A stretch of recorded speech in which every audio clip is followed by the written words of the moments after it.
இது Guinea AI news. இன்றைய முக்கிய செய்திகளுக்கு வரவேற்கின்றோம். நான் ரூபா.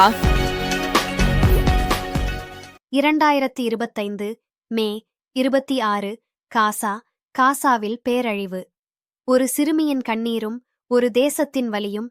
இஸ்ரேலின் வான் தாக்குதலில் காசா நகரில் உள்ள ஃபி அல் ஜஜாவி பள்ளி அழிக்கப்பட்டது.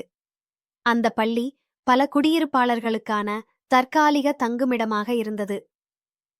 அந்த நேரத்தில் பள்ளியின் மேல் மாடியில் தங்கியிருந்த 5 வயது சிறுமி வாட் ஜலால் சிக் கலீல் தனது கண்ணை ஆட்டத்தில்தான் பூரண குடும்பத்தை இழந்தார்.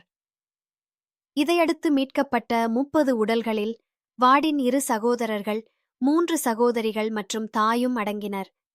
அவரது தந்தையும் சகோதரரான ஸ்ராஜும் காயங்களுடன் உயிர் தப்பினர். வாட் காயங்களுடன் உயிர் வந்தாலும் வாழ்வின் பெரும் பங்கில் இழப்பையும் வலியையும் சுமந்து கொண்டும் அடுத்த தாக்குதலுக்குள் பயந்தும் வாழ வேண்டும் என்ற நிலை ஏற்பட்டுள்ளது. இஸ்ரேல் இந்த இடத்தில் தீவிரவாதிகள் இருந்ததாக கூறி தாக்குதல் நடத்தியதாக தெரிவித்துள்ளது. ஆனால் நிலவரம் பொதுமக்கள் மீது நடத்தப்படும் தாக்குதல்களாகவே பார்க்கப்படுகின்றன. காசா மருத்துவமனைகளில் மனிதாபிமான பெருமுழக்கம்.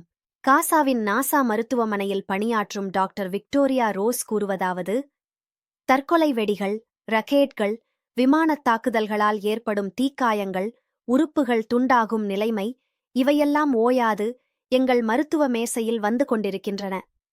சில குழந்தைகள் 40% உடல் எரிப்புடன் வருகின்றனர். ஒரு 3 வயது குழந்தை தற்போது எங்கள் மருத்துவமனையில் சிகிச்சை பெற்று வருகிறது. அந்த குழந்தைதான் தனது குடும்பத்தில் உயிருடன் உள்ள ஒரே நபர். இவரது கூற்றுப்படி தற்போது காசாவில் 2300க்கும் மேற்பட்ட குடும்பங்கள் முற்றிலும் அழிந்துவிட்டன. 42,000 அனாதை குழந்தைகள் காசாவில் உள்ளனர். உதவித் தேவையும் அரசியல் சிக்கல்களும். மருத்துவ உபகரணங்கள் இல்லை. கிடைக்கும் உணவு மற்றும் உதவிகள் பல கட்டுப்பாடுகளுடனும் பயோமெட்ரிக் மற்றும் ID தகவல்களுடன் மட்டுமே வழங்கப்படுகிறது. இது பலரை மேலும் ஒரு சிக்கலான நிலைக்குள் தள்ளுகிறது. அதிக விமர்சனங்களுக்கு உள்ளான அமெரிக்கா மற்றும் இஸ்ரேல் ஆதரவுடன் செயல்படும் தனியார் உதவி நிறுவனம் நிர்வாகத்தை விலகியுள்ளது. ஐநா மற்றும் உலக சுகாதார நிறுவனம் இந்த வேலை முறையாக செய்து வருவதாக டாக்டர் விக்டோரியா கூறுகிறார். சமாதான உடன்பாடு எப்போது? ஹமாஸ் சமாதானத்திற்கு தயார் எனத் தெரிவித்துள்ள போதிலும் இஸ்ரேல் அதை மறுக்கிறது. நாங்கள் 1 கிலோமீட்டர் தொலைவில் தாக்குதலை சந்திக்கிறோம்.